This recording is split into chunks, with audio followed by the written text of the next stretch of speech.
जय जय रामकृष्ण हरी. सुप्रभात.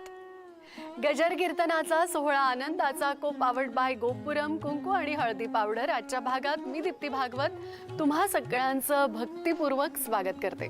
आज विनायकी चतुर्थीचा अत्यंत पवित्र असा दिवस आहे. त्यामुळे विघ्न विनाशक सकल सुखदायक श्री गणराया चरणी आपण अनन्य भावे नतमस्तक होऊया आणि आजच्या भागात पुढे जाऊया. मला असं नेहमी वाटतं की आपल्या आयुष्यामध्ये आपण अगदी दररोज नित्यनेमाने काही ना काहीतरी नवीन शिकत असतो, अनुभवाने समृद्ध होत असतो. म्हणजे आपल्या आयुष्याच्या पाठ्यपुस्तकामध्ये आपल्याला आपलं आयुष्य अगदी रोज नव्यानं काही ना काहीतरी गिरवायला शिकवतं. काय म्हणताय? पाठ्यपुस्तक म्हटल्यानंतर तुम्हाला एकदम शाळेच्या प्रांगणात गेल्यासारखं वाटतंय? इयत्ता, तुकडी, वर्ग किंवा काळ्या फळ्यासमोर तुमच्या बाकावरती जाऊन बसल्यासारखं वाटतंय? आपल्या शाळेचे दिवस काय किंवा महाविद्यालयातले दिवस हे कायमच आपल्यासाठी संस्मरणीय असतात. म्हणजे तो एकूणच जो काळ आहे तो आपल्याला आपलं आयुष्य समृद्ध करणारा किंवा एक प्रकारे घडवणारा असतो. आणि हे सगळं कार्य करतात ते म्हणजे आपले शिक्षक, आपले गुरु. शिक्षकांचं, गुरुजनांचं योगदान आहे, पण यामध्ये देखील मला एक सूक्ष्म फरक वाटतो. प्रशिक्षक कोण असतात? जे तुम्हाला प्रावीण्य मिळवायला शिकवतात. शिक्षक तुम्हाला ज्ञान देत असतात आणि गुरु जे तुम्हाला ज्ञानाबरोबरीनं जीवनातली उत्तम अशी मूल्य सुद्धा शिकवतात. त्यामुळे आपलं आयुष्य खऱ्या अर्थानं समृद्ध होत असतं. अशाच गुरुजनांमध्ये वारकरी संप्रदायामध्ये अत्यंत आदरानं घेतलं जाणारं एक नाव ते म्हणजे परमपूज्य सद्गुरू श्री जोग महाराज. त्यांच्याबद्दल आजच्या आणि उद्याच्या भागामधून आपण समजून घेणार आहोत, त्यांचं महत्तम कार्य जाणून घेणार आहोत. त्यासाठी आजच्या कथा भागाला सुरुवात करूया. कथेचं शीर्षक आहे तुम्ही संत मायबाप आणि ही कथा आपल्यासमोर प्रस्तुत करणारे कथाकार आहेत भागवताचार्य हरिभक्तीपरायण तुकाराम महाराज मुंडे शास्त्री. सुरुवात करूया कथेच्या या भागाला. पुंडलिका वरदे हरी विठ्ठल श्री ज्ञानदेव तुकाराम माऊली ज्ञानेश्वर महाराज की जय. जगद्गुरु तुकाराम महाराज की जय. सद्गुरु जोग महाराज की जय. कडजई माता की जय. महायोग पीठे तटे भीमरथ्यां वरं पुंडरीकाय दातृमुनीन्द्रैः समागत्य तिष्ठत मानदकन्दं परब्रह्मलिङ्गं भजे पाण्डुरङ्गम्. मंगल भवन अमंगलहारी द्रवभो सुदशरथ अजिर बिहारी. मंगल भवन अमंगलहारी द्रवभो सुदशरथ अजिर बिहारी. मंगल भवन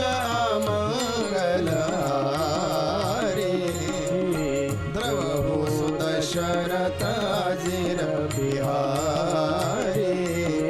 राम सिया राम जय जय राम. राम सिया राम जय जय राम. नमो सद्गुरु तुकया ज्ञानदीपा. नमो सद्गुरु सच्चिदानंद रूपा. नमो सद्गुरु भक्त कल्याण मूर्ती. नमो सद्गुरु भास्करा पूर्ण कीर्ती. आता हृदय हे आपुले चौपाळून भले वरी बैसवू पाऊले श्री गुरूंची. अकारण करुणावर्णावलय भक्तवांच्या कल्पतरू तडिद्वित विनिंदित पितांबरधारी भगवान पंढरीश परमात्मा. साधकांचे मायबाप योग्यांची माऊली अलंकापूर पीठाधीश्वर विश्वसंत ज्ञानराज माऊली. वैराग्य राग रसिक वैराग्य शिरोमणी जगद्गुरु संत श्रेष्ठ श्री तुकोबाराय आदी करून सकल संतांच्या चरणारविंदी नम्र भावानं नतमस्तक होऊया. तुम्ही संत मायबाप कृपावंत कायमी पतित कीर्तिवान अवतार तुम्हा धराया कारण उद्धराया जन जडशी. हा अलौकिक सोहळा, हा अनुपम्य सोहळा, संत चरित्र वर्णनाची श्रवणाची आपल्या सर्वांना मिळालेली पवित्र संधी. पवित्र अशा कडजाई माता मंदिराच्या प्रांगणामध्ये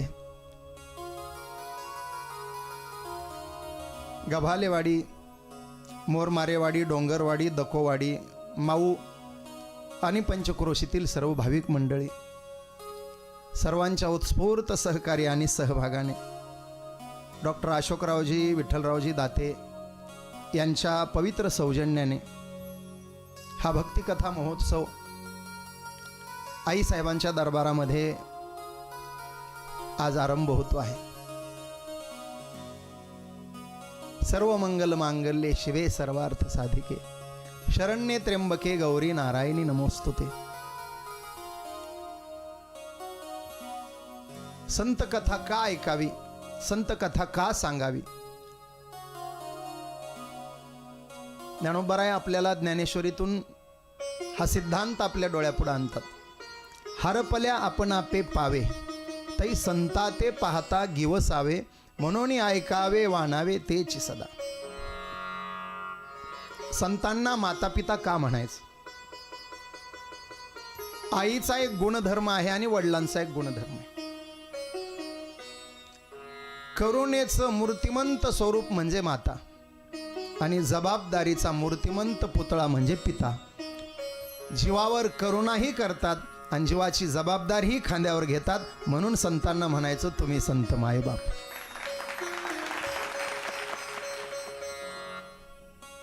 येतो हिताचा कळवळा लेकुराचे हित वाहे माऊलीचे चित्त ऐसी कळवळ्याची जाती. या न्यायानं संत जीवावर करुणा करतात आणि भागलिया मज वाहातील कडे ज्यांची आणि जोडे सर्व सुख ही जबाबदारी आपली वाहतात. साधकाची जबाबदारी घेतात म्हणून ते बाप आहेत आणि साधकावर जीवापाड प्रेम करतात म्हणून ते माता आहेत. म्हणून त्यांना आपण तुम्ही संत मायबाप म्हणायचं. आजपासून तुम्ही संत मायबाप या उक्तीप्रमाणे संत आई का, संत बाबा का, संतांनी साधकाच्या जीवाच्या जीवनामध्ये काय परिवर्तन केलं, या सगळ्या गोष्टीचं विचार मंथन करायचं आहे. जी टॉकीज सारख्या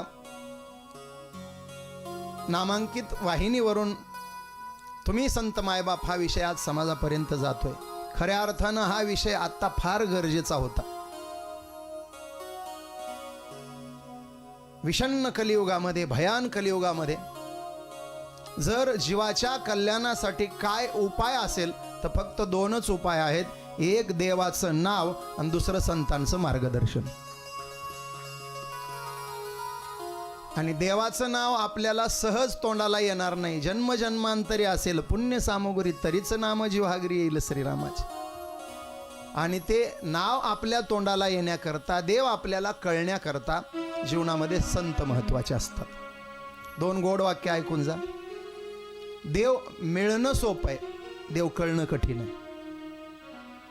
देव मिळण्यासाठी तुमचं प्रारब्ध अनुकूल झालं तरी चालेल, पण देव कळण्यासाठी मायबाप संतच तुम्हाला भेटले पाहिजे. देव मिळण्याकरता प्रारब्ध अनुकूल चालेल, पण देव कळण्याकरता संतच पाहिजे. नामदेवरायांना वयाच्या 6व्या वर्षी देव मिळाला होता. नामदेवरायाच्या हातानं तो दूध पित होता, नामदेवरायाच्या हातानं तो जेवण करत होता. पण नामदेवरायाला देव कळायला खूप वेळ लागला. मिळाला वयाच्या 6व्या वर्षी, पण कळाला औंढा नागनाथला विसोबा खेचरांच्या पायावर नतमस्तक झाल्याच्या नंतर. म्हणून मिळाला देव आईबापाच्या पुण्याईनं, स्वतःच्या पुण्याईनं, पूर्व पुण्याईनं, पण कळण्याकरता विसोबा खेचर नावाच्या संतांच्या पायावर नतमस्तक होऊन म्हणावं लागलं तुम्ही संत मायबाप कृपावंत कायमी पतित कीर्तिवानो. तेव्हा विसोबा खेचर मायबाप झाले आणि मग नामदेवरायांना देव कळला. सरत्या वर्षाला निरोप इंग्रजी कॅलेंडरनुसार सरत्या वर्षाला निरोप आणि येणाऱ्या वर्षाचं स्वागत करण्याकरता तुम्ही संत मायबाप हा विषय घेऊन जी टॉकीज आपल्या दारापर्यंत आलंय, आपण त्याचं स्वागत करूया. अत्यंत स्तुत्य उपक्रम. आणि खरं सांगू का महाराज, संतांना मायबाप म्हणण्याकरता आणि संतांचं लेकरू होऊन राहण्याकरता सुद्धा जीवनामध्ये भाग्य असावं लागतं. आपण सर्वजण भाग्यवान आहोत म्हणून हा विषय आपल्याला ऐकायला आणि सांगायला संधी प्राप्त झालेली आहे. तुकोबाराय सुद्धा ज्ञानोबारायांच्या पुढं जाऊन काय म्हणतात? बोलिली लेकुरे वेडी वाकुडी उत्तरे, करा क्षमा अपराध महाराज तुम्ही सिद्ध. अर्थात तुकोबाराय स्वतःला लेकरू म्हणतात आणि ज्ञानोबारायांना दोन्ही हात जोडून म्हणतात, तुम्ही संत मायबाप कृपावंत. नाथ बाबांना विचारा, नाथ बाबा सुद्धा दोन्ही हात जोडतात आणि ज्ञानोबारायांना विनम्र भावानं म्हणतात, साधकाचा मायबाप. याचाच अर्थ आहे तुम्ही संत मायबाप. या गोड विषयाला हाताळण्याचा प्रयत्न सद्गुरू जोग महाराज, माऊली ज्ञानोबाराय, तुकोबाराय बुद्धी देतील तसा करणार आहो. आजच्या कथेला आरंभ करत आहो. संतांच्या नामस्मरणानं आपली वाणी, आपलं मन आणि आपले कान प्रसन्न आणि तृप्त करून घेऊया. 1-2 मिनटं माझ्या ज्ञानोबारायाचं, माझ्या तुकोबारायाचा नावाचा जयघोष करूया. ज्ञानोबाराया माझा तुकोबाराया, ज्ञानोबाराया माझा तुकोबाराया, ज्ञानोबाराया माझा तुकोबाराया, ज्ञानोबाराया माझा तुकोबाराया, ज्ञानोबाराया माझा तुकोबाराया, ज्ञानोबाराया माझा तुकोबाराया, ज्ञानोबाराया माझा तुकोबाराया, ज्ञानोबाराया माझा तुकोबाराया, ज्ञानोबाराया माझा तुकोबाराया, ज्ञानोबाराया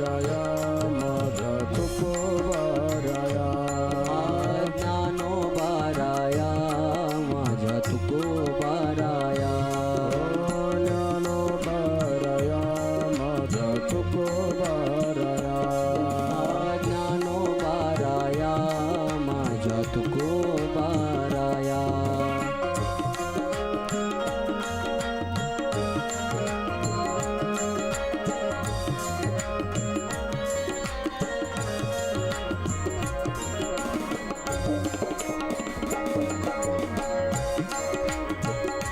हो ज्ञानोबाराया माझ्या तुकोबाराया, ज्ञानोबाराया माझा तुकोबाराया,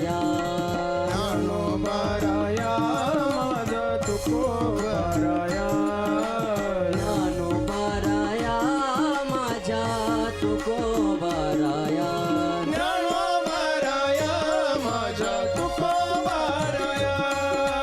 ज्ञानोबाराया माझ्या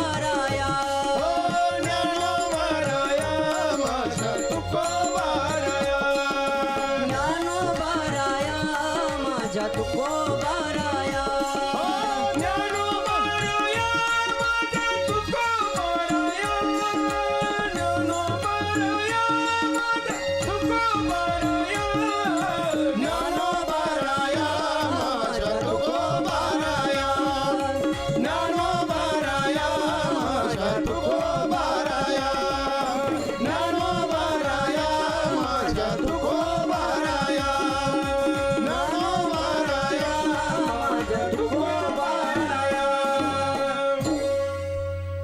ज्ञानोबाराया माझ्या तुकोबाराया, हो ज्ञानोबाराया माझ्या तुकोबाराया, ज्ञानोबाराया माझ्या तुकोबाराया.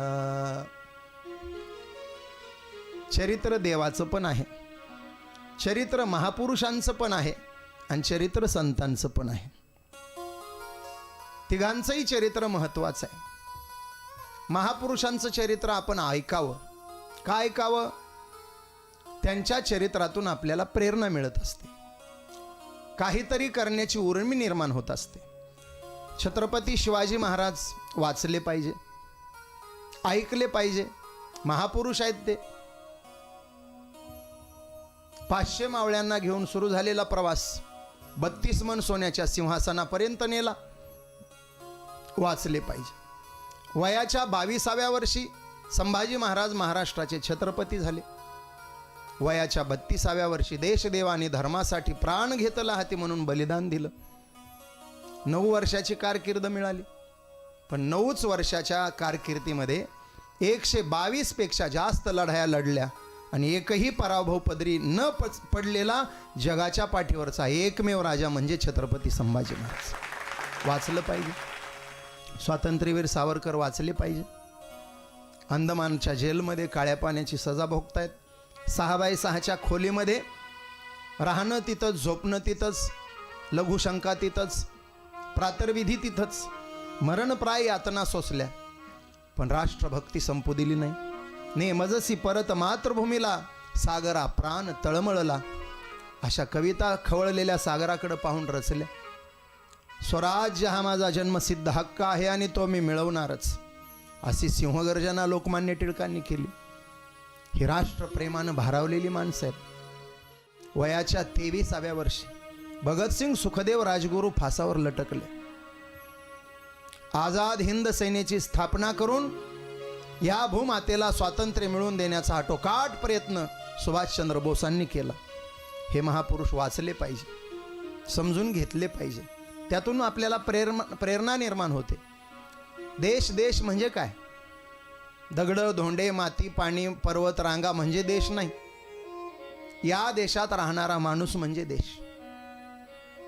मग या देशासाठी ज्यांनी मरण पत्करलं, हुतात्मे झाले, त्यांचं चरित्र वाचलं पाहिजे, ऐकलं पाहिजे. ते प्रेरणा देतं आपल्याला. महापुरुषांच्या इतिहासाबरोबर देवाचा इतिहास आपल्याला ऐकला पाहिजे. त्याला दैवी चरित्र म्हणतात. राम अभ्यासले पाहिजे, कृष्ण अभ्यासले पाहिजे. प्रत्येक देवतेचा एक विशेष आहे.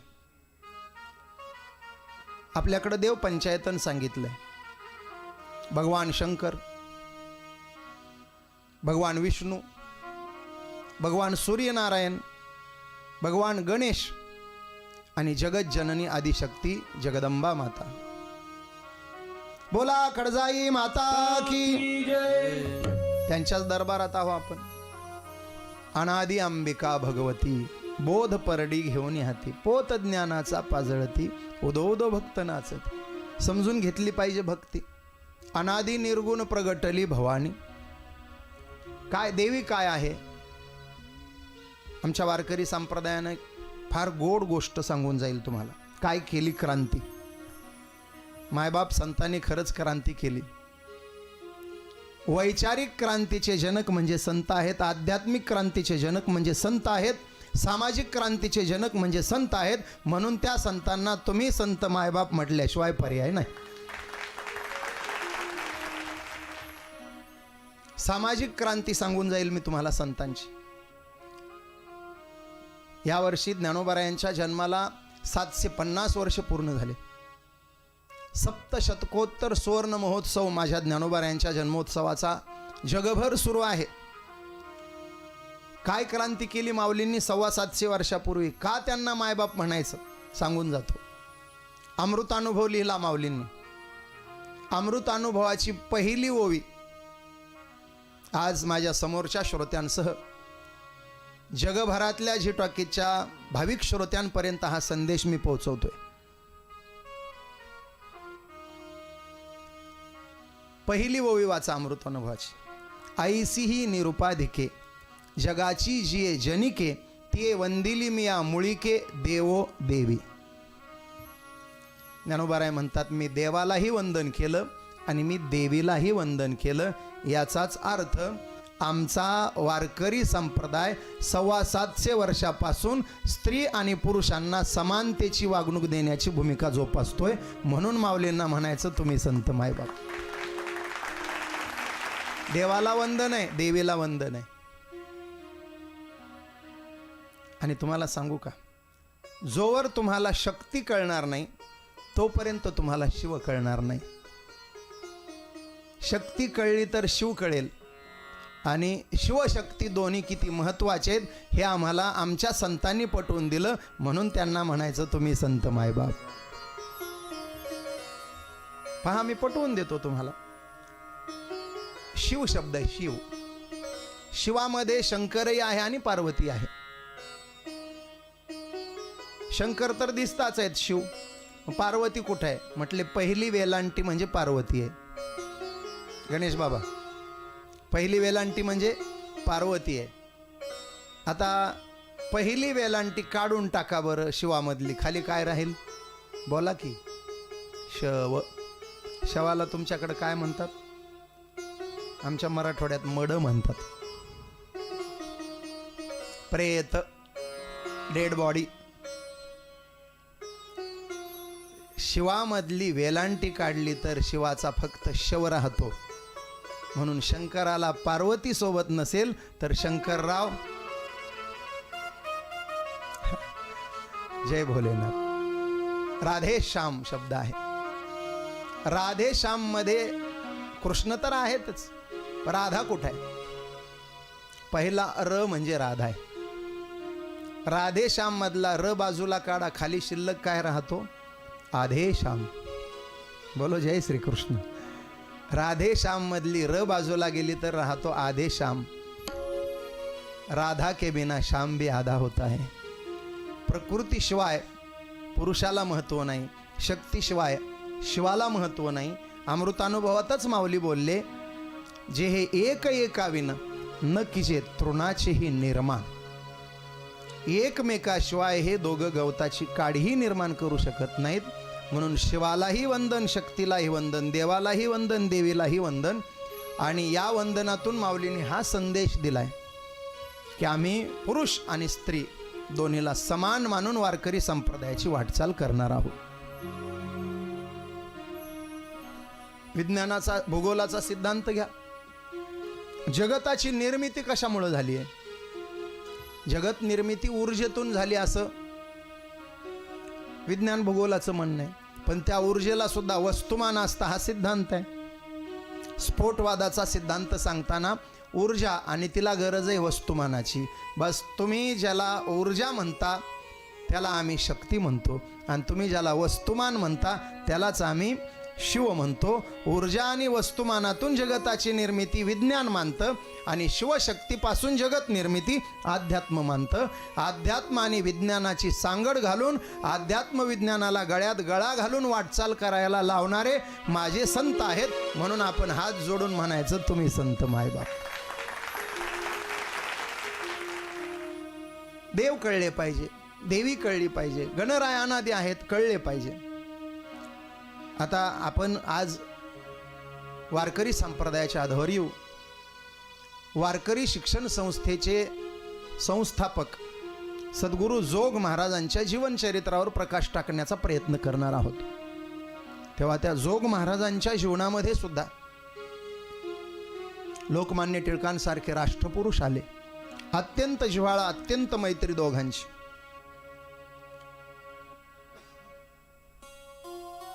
काही बुद्धिवादी लोकही जोग महाराजांच्या जीवनात आले, काही चारवाकही आले, काही महानुभवही आले. सगळ्यांना सोबत घेऊन, सगळ्यांचं मतपरिवर्तन करून वारकरी विचाराच्या एका धाग्यामध्ये या सगळ्या मन्यांना ओवून त्याची सुवर्णमाला करण्याचं काम माझ्या सद्गुरू जोग महाराजांनी महाराष्ट्रात करून दाखवलं. माळ असते, माळ 108 मणी असतात, आणि त्यात एक मुकुट मणी असतो, त्याला गुरु मणी म्हणतो आपण. वारकरी शिक्षण संस्थेच्या माध्यमातून तयार झालेले सगळे महात्मे म्हणजे त्या माळेतले मणी आहेत, आणि त्या माळेचा मुकुट मणी म्हणजे सद्गुरू जोग महाराज आहेत. हो, त्या माळेमध्ये काही साधे साधे मणी आहेत का महाराज? वैकुंठवासी प्रातस्मरणीय बंकट स्वामी महाराज, प्रातस्मरणीय लक्ष्मणबुवा इगतपुरीकर, प्रातस्मरणीय मारुतीबुवा गोरव आळंदीकर, प्रातस्मरणीय प्राचार्य सोनोपंत तथा मामासाहेब दांडेकर, हे 4 दिव्य मणी आहेत. आणि मग इतर मणी कदम माऊली आहेत, भाऊसाहेब ओरोलीकर आहेत, नथुसिंग बाबा आहेत, पूजनीय विठ्ठल महाराज चौधरी मोठे बाबा, विठ्ठल बाबा घुले, पांडुरंग बाबा वैद्य, रामचंद्र महाराज निकम बाबा, मधुकर बाबा शिंपी,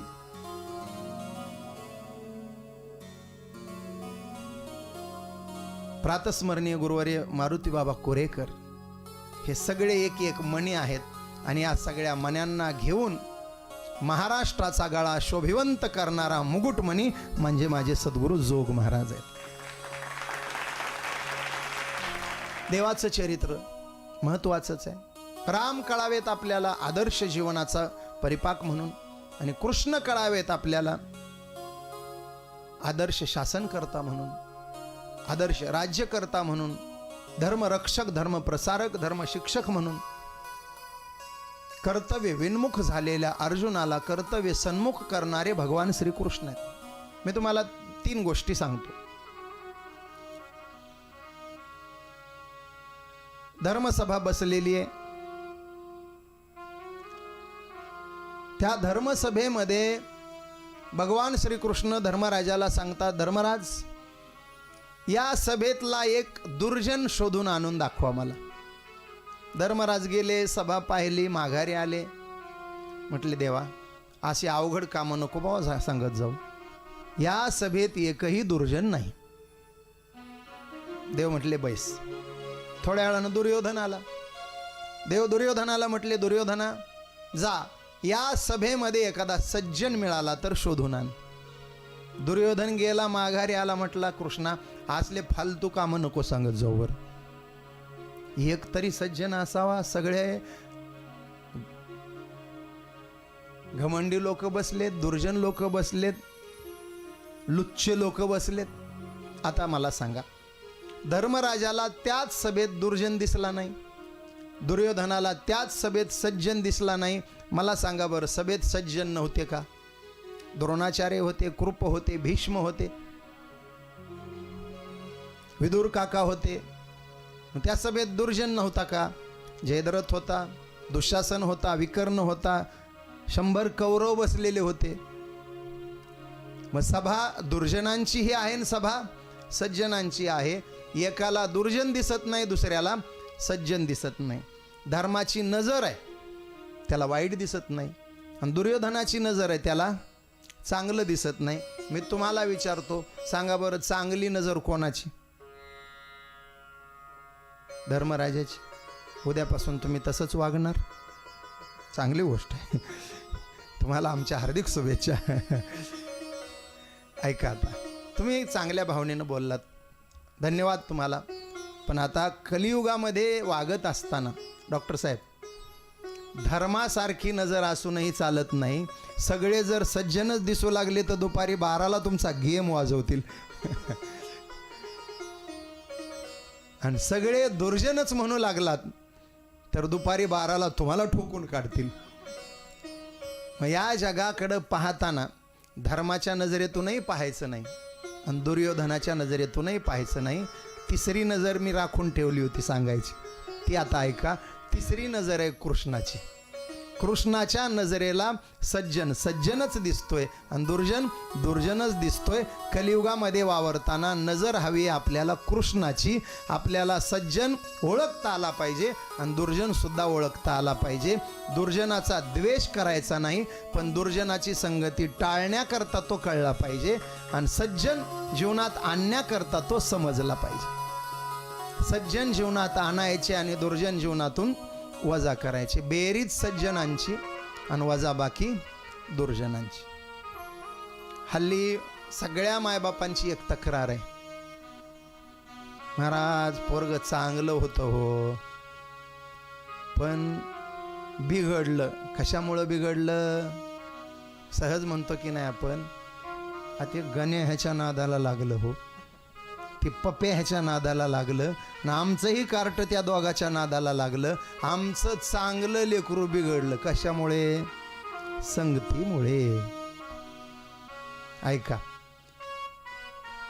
जन्मदात्या मायबापाला लेकरांचं कल्याण करता आलं नाही, म्हणून अशा चुकल्या हुकलेल्या लेकरांचं कल्याण करण्याकरता माझे संत भूतलावर अवतरित झाले. म्हणून त्यांना म्हणायचं तुम्ही संत मायबाप.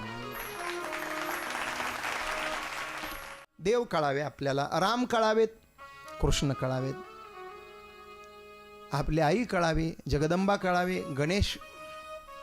गणपती उत्सव जोग महाराजांच्या चरित्रात टिळकांचं चरित्र येणारच आहे. टिळकांनी हा गणपती उत्सव सुरू केला. का सुरू केला असेल? त्याचं कारण आहे, गणपती उत्सवाच्या माध्यमातून जनता एकत्र व्हावी, ती जागरूक व्हावी, तिच्यामध्ये राष्ट्रचेतना, राष्ट्रभावना, राष्ट्रभक्ती निर्माण व्हावी आणि स्वातंत्र्याकरता ह्या लोकांनी पेटून उठावं. हा मूळ उद्देश टिळकांचा. आम्ही गणेश उत्सवाचंही स्वरूप विकृत करायला लागलो. बऱ्याच ठिकाणी स्टेजवर गणपती असतो आणि स्टेजच्या खाली पत्त्यांचा डाव सुरू असतो. चांगले चांगले शिकलेले लोक खेळतात. त्यांना विचारलं का हो पत्ते खेळता? ते म्हणतात टाइमपास. म्हणजे देवानं ह्याला एवढा टाइम जास्ती दिला होता, पत्ते खेळून पास करतोय. चांगले शिकलेले लोक. आम्ही म्हणतो अरे तुम्ही हुशार आहे, शिकलेले, आणि पत्ते खेळता? ते म्हणतो महाराज वर्षभर पत्त्याला हात लावत नाही, एवढेच 10 दिवस. म्हणजे गणपती कशाला आलाय? याला पत्ते खेळायला? अशी विटंबना नाही झाली पाहिजे देवतेची. ती बुद्धीची देवता आहे, ज्ञानाची देवता आहे, अग्रपूजेचे मानकरी आहेत गणपती. म्हणून ती उपासनाही आपल्याला कळली पाहिजे. ही देवांची चरित्र आपल्यापर्यंत आली पाहिजे. आणि तिसरं आहे संतांचं चरित्र. आम्ही नेहमी सांगत असतो, जी टॉकीजवरूनही मी अनेक वेळा बोलून गेलो,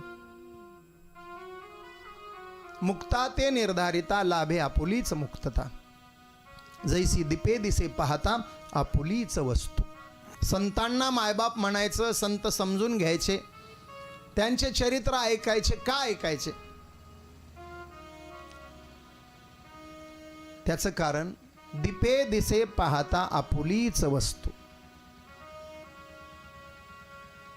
वस्तू घरातच आहे, अंधार झालाय, लाईट गेलाय, असलेली वस्तू तुम्हाला दिसते का? बऱ्याच वेळेला असं होतं ना, तुम्ही बाहेरून येता, लाईट गेलेला आहे, बायको घरी आहे, ती मेणबत्ती शोधतेच आहे, तेवढ्यात तुम्ही आलाय. तांब्या परात थाडकन पाय ठेचकळला, खाडकन आवाज आला. मधून बायको गरजली, डोळे फुटले का? तांब्या दिसला नाही का? मग तुम्ही काय म्हणता? अगं अंधार आहे घरामध्ये म्हणून तांब्या दिसला नाही. असलेली वस्तू डोळ्याला दिसत नाही. कशामुळे? अंधकार. बस, असलेला परमात्मा पाहणाऱ्या जीवाला कळत नाही का? अज्ञानाचा अंधकार.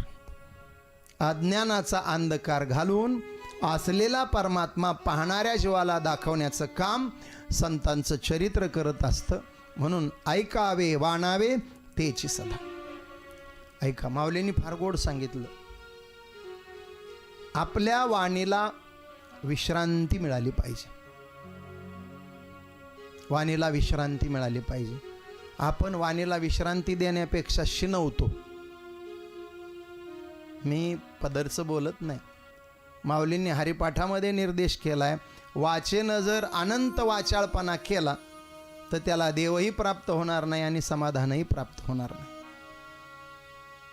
माऊलींनी सांगितलं, तुम्हाला विसावा पाहिजे ना, ऐके जेथ वाचा विसावे ते साधू कथा. साधू कथेनं वाणीला विश्रांती मिळते. महिला मंडळीला लई महाराज कुजबुज करायचा छंद. गंगोबाई, संगोबाईचं कळलं का?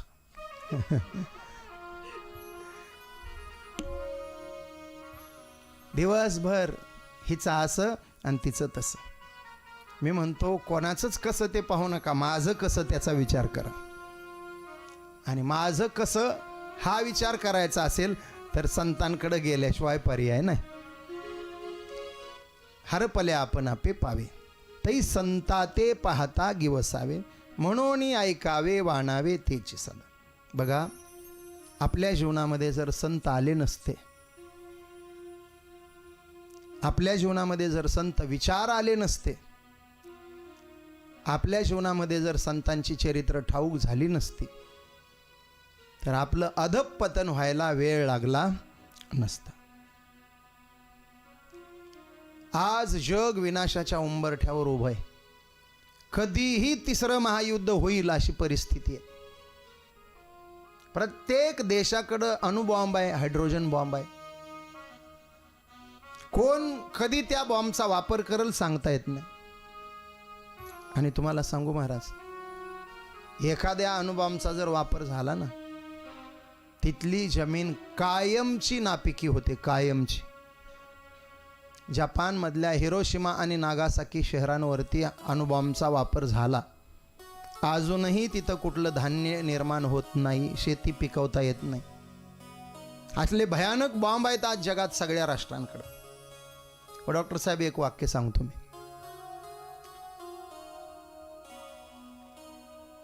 मी म्हणतो देशाकडे सोडा हो, प्रत्येक माणसाच्या खिशामध्ये अणुबॉम्ब असू द्या, प्रत्येक माणसाच्या खिशात अणुबॉम्ब असू द्या, तरीही जगाला धोका निर्माण होणार नाही. फक्त खिशात अणुबॉम्ब देताना डोक्यात ज्ञानोबा तुकोबाचे विचार असले पाहिजे.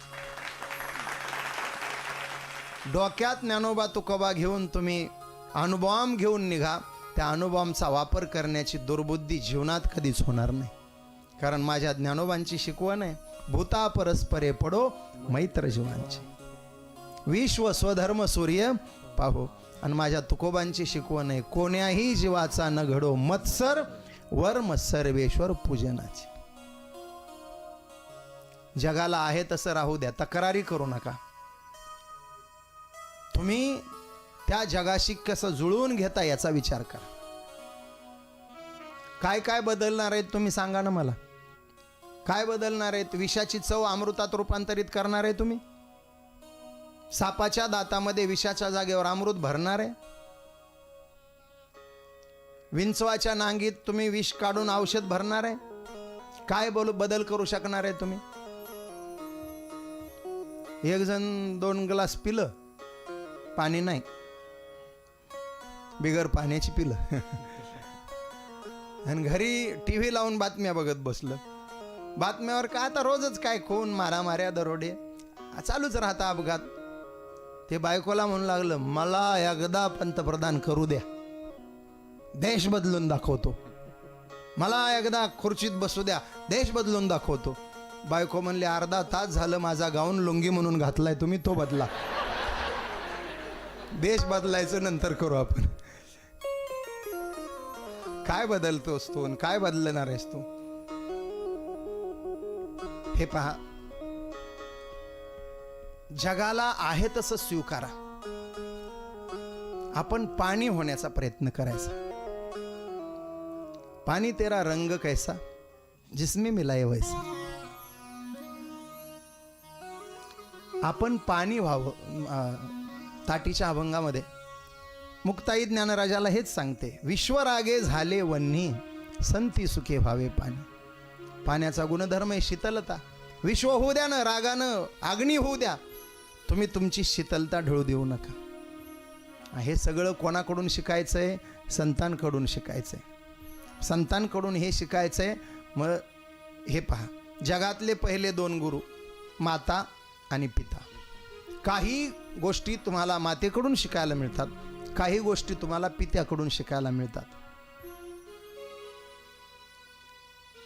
आणि सगळ्याच गोष्टी शिकवायच्या नसतात. काही वागण्यातून, आपल्या कृतीतून मुलं शिकत असतात. म्हणून माझी जबाबदार मायबापांना हात जोडून विनंती आहे, वयात आलेल्या मुलांच्या समोर तुमचं वागणं चांगलं असलं पाहिजे, कारण तुमच्याकडं पाहून पोरं शिकणार आहेत. बाप बिड्या ओढू लागला, त्यानं पोराला काय म्हणावं? बिडी वाईट असते, बिडीमुळे छातीचं खोकं होतं, बिडीमुळे फुफ्फुस वाया जातं. बिडी ओढू नये. पोरगा म्हणाल बाबा तुमची द्वाऱ्याला लटकली, ती विझवा अगोदर आणि मग मला सांगा. दारू पिणारा बाप सांगू लागला दारू पिणं चांगलं नसतं, दारूने माणूस माणसातून उठतो, आर्थिक नुकसान होतं, शारीरिक नुकसान होतं, कौटुंबिक नुकसान होतं, सामाजिक नुकसान होतं, दारू पिऊ नये. पोरगा म्हणला बाबा तुमची उतरू द्या, सकाळी आंघोळ झाल्यावर चर्चा करू ह्या विषयावर. दारू पिणारा बाप पोराला निर्व्यसनी काय बनवणार आहे? बिड्या ओढणारा बाप पोराला बिडी ओढू नको म्हणून काय सांगणार आहे? खोटं बोलणारा बाप पोरांना खोटं बोलायचं नसतं म्हणून काय शिकवणार आहे? पोरांनी खोटं बोलू नये तर तुम्ही अगोदर खोटं बोलणं बंद करा. पोरांनी व्यसन करू नये तर तुम्ही अगोदर व्यसन बंद करा. मग हे मायबापानं शिकवायचं आहे. तुम्हाला सांगतो, पहिले गुरु मायबाप आणि या मायबापांच्या माध्यमातून सदाचार संपन्न झालेली मुलं आई वडिलाचं नाव उज्ज्वल केल्याशिवाय राहणार नाही. कुळी कन्या पुत्र होती जे सात्विक तयाचा हरिक वाटे देवा. म्हणून आई वडिलांनी संस्कार दिले तर त्यांचं कौतुक झाल्याशिवाय राहत नाही. मग आई वडील जीवनात जसे महत्त्वाचे आहेत, आपल्या सामाजिक उत्कर्षामध्ये, आध्यात्मिक उत्कर्षामध्ये आपल्याला संत तेवढेच महत्त्वाचे. म्हणून संतांना म्हणायचं तुम्ही संत मायबाप.